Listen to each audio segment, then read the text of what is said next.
ClassicaLoid is a 2016 music anime that uniquely brings famous classical music composers like Beethoven, Mozart, and Chopin into the modern world. The ClassicaLoids are artificial humans who carry the memories of these classical music composers.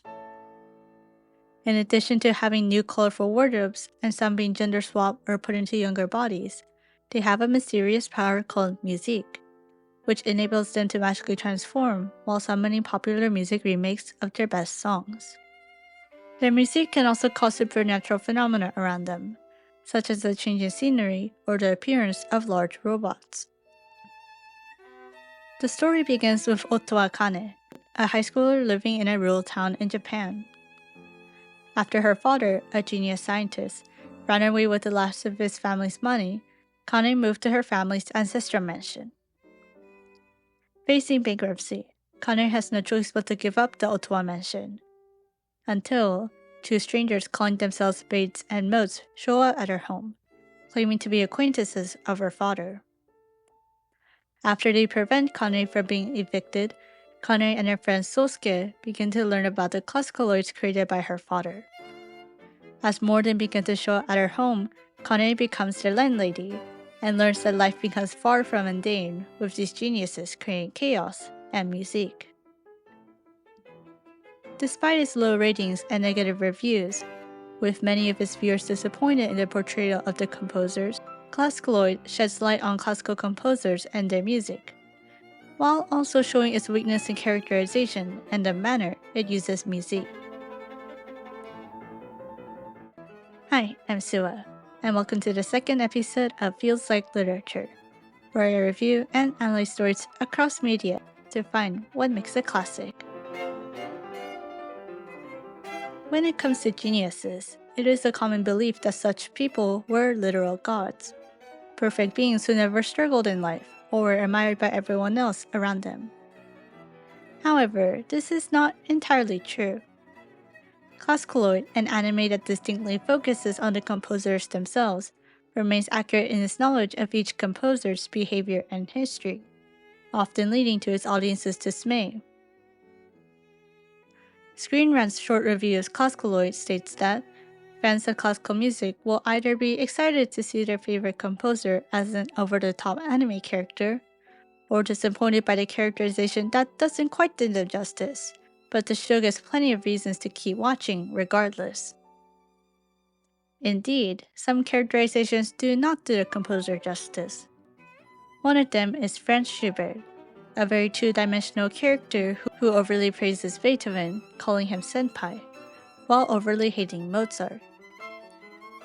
But for the most part, the way that these classicals are depicted on screen is very close to their historical counterparts. Beethoven, called Bates or Bateson, is a tall man with angled features and frizzy red hair, dressed like a rock star and donning his iconic red scarf. He is childish and nonchalant, prone to fits of anger, and passionate about whatever he's obsessed with at the moment, whether it be gyoza or guitars. Additionally, he doesn't actively pursue music, like many of the ClassicaLoids, and spends most of his time doing ridiculous and idiotic things, while never paying his rent to Kane. Contrary to what many people think, this is similar to how Beethoven acted. Ludwig van Beethoven was known to be unpleasant and only had a few close friends. He had many strange habits, such as counting 60 coffee beans for a perfect cup of coffee, which is portrayed in one of the series episodes titled A Man Who Can Tell the Difference. This is the same genius who played piano in a private recital for his royal patrons, saw a count talking to a woman and paying no attention to his music, and slammed his keyboard and stormed out, not before shouting, "I won't play for swine," at the audience. In addition, Bateson's obsession with fate reflects Beethoven's famous words, "I will seize fate by the throat. It shall certainly not bend and crush me completely." ClassicaLoid also gives flashbacks about Beethoven overcoming his hearing loss and contemplating his life as a musician in an emotional episode.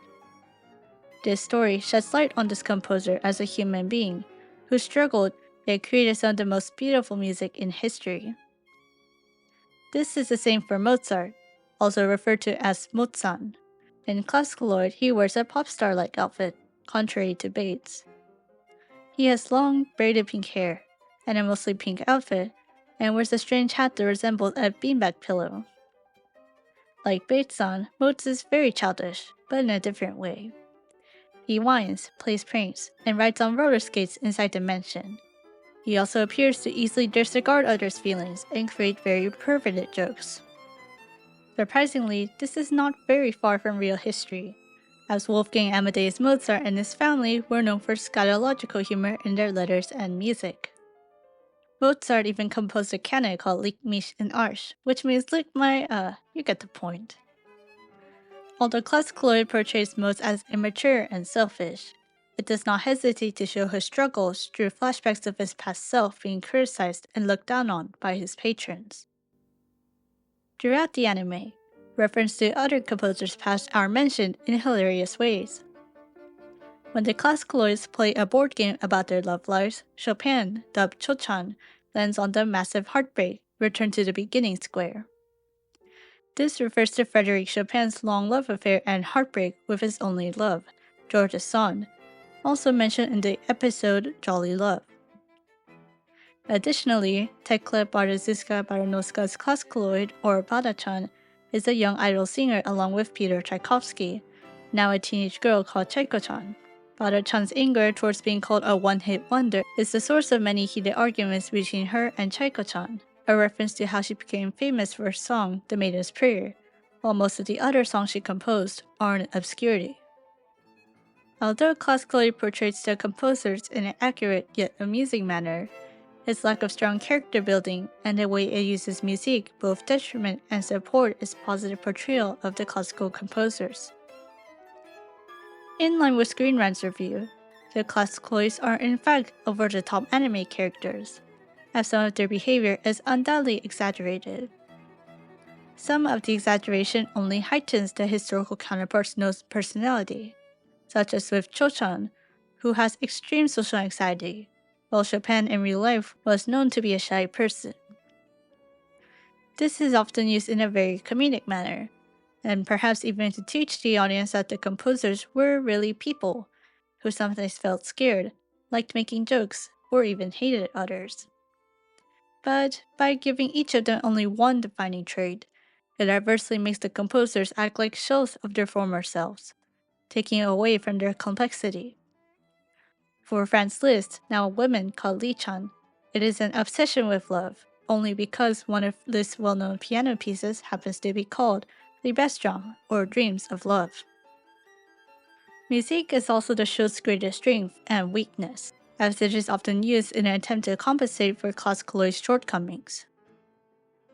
For the most part, experiencing music, the ClassicaLoid's magical powers on screen, is entertaining and hilarious, such as when Beethoven's Emperor Concerto music summons literal emperor penguins. But the series often makes the music the central focus of the story, rather than using it to add on to the timelessness and genius of the composers in the context of the episode. But despite the anime's over-reliance on music, the music of the music is what brings the composer's works to life, being respectful to the original songs, while also giving them a new vibe. The soundtrack of this anime contains the composer's music. Beethoven's music is largely in a rock and roll style, Mozart has an energetic pop music style, and Chopin has a pensive techno style. Pieces such as Beethoven's Kreutzer Sonata, Mozart's Eine kleine Nachtmusik, and Chopin's Fantasy Impromptu were all remade in their ClassicaLoid's respective genres. When listening closely to the music, those who are familiar with the pieces may hear many themes and motifs preserved from the original, yet translated into a new genre. This creates a new song, but with a strong identity rooted in the classical composer's works. Beethoven's Kreutzer Sonata music, Rokugen no Kaiputsu, contains the most iconic melody of the sonata's first movement, matching the electric guitar sounds with the piano accompanist parts in the piece. Mozart's version of Eine kleine Nachtmusik, which has a similar title of Eine kleine Jodel no Musik, opens up with an electronic version of the famous tune, and also ends the same way as the original's end. Cho-chan's fantasy impromptu, titled Yoanosuki, is a techno rendition of the original. Its fast and complex melody turned into a rap that pays tribute to the difficulty of this piece.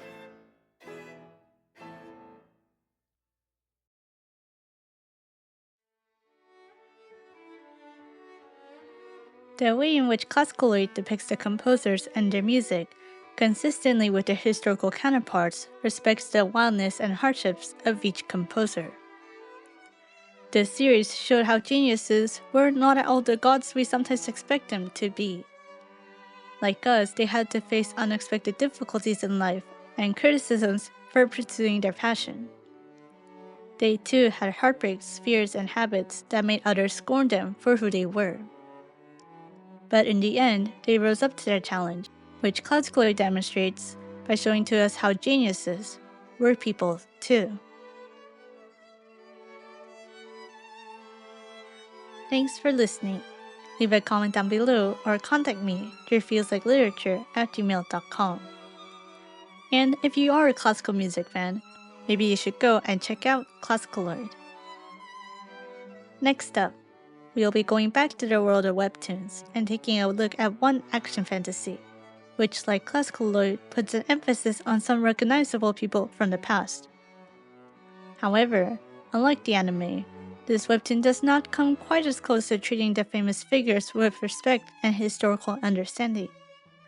But if you are a reader of classic books, please be on the lookout. And I'll see you next time.